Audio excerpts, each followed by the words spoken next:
ازيكم عاملين ايه؟ يا رب تكونوا بخير. النهارده هنعمل هوت شوكليت بطريقه سهله جدا وسريعه جدا. يلا بينا نبدا الفيديو. اول حاجه وهي ان هجيب حله تاخد مقدار 3 كوبايات، لان انا ما عنديش حاجه تاخد مقدار 3 كوبايات لبن او 3 كوبايات ميه غير الحله دي.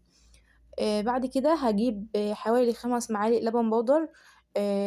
عايزه تزودي لبن بودر زودي على حسب ما انت عايزه، بس ال5 معالق لكميه ال3 كوبايات ميه مناسبين جدا.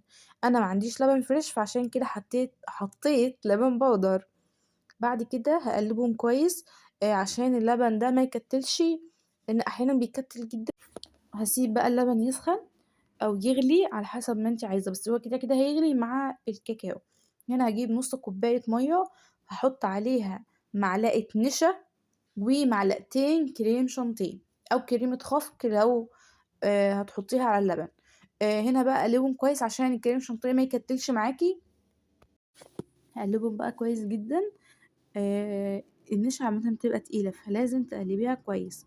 بعد بقى ما تقلبيها تحطي معلقتين سكر على اللبن وتقلبيهم لحد ما يدوبوا في اللبن. بعد كده هسيبه برضو يغلي ياخد له غلوة مع السكر. وهنا بقى هجيب 3 معالق كاكاو على حسب كوبايات او المقدار اللي انت عاملاه، لكل كوباية معلقة كاكاو، لان انت لسه هتحطي شوكولاتة. هنا ده الحجم بقى بتاعه بعد ما قلبته كويس. بس اهم حاجه تتاكدي ان الكاكاو كويس، ما مش واخد ريحه مش لطيفه، مش مركون عندك بقاله فتره كده. هنا الشوكولاته قطعتها حتت، كانت شوكولاته دريم. هنا بقى الكميه دي هجيب الخليط ده واحطه بالتدريج عشان ما يكتلش، وهتاكد في كل مره بحط فيها ان انا بقلب كويس عشان ما يكتلش كله مع بعضه. هجيب بقى اسباتولا وانزل بيها كل ده واقلب تاني، يعني هقلب وهسيبه يسخن او يغلي. وانتي بتقلبي سيبيه على نار متوسطة او نار هادية عادي، المهم ما تكونش النار عالية عشان لما بتبقى النار عالية ممكن يلزق منك، ممكن يتقل مرة واحدة ويلزق.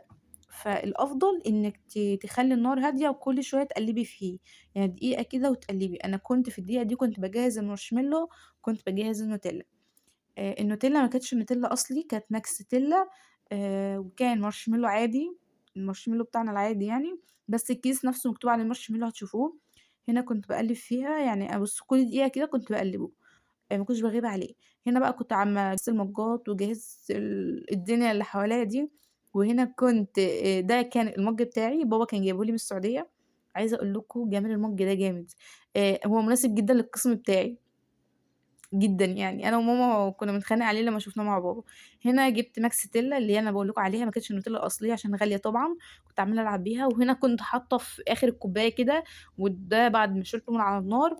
هتجيبوا الكوبايات كلّها، ما تحطوش نوتيلا في الآخر، ما تغلطوش الغلطة دي. وتجيبوا مارشميلو بعد ما تحطوا الhot chocolate تحطوا على الوش، وبعد كده تحطوا نوتيلا فوق. تحطوا مارشميلو الأول، بعد كده النوتيلا فوق.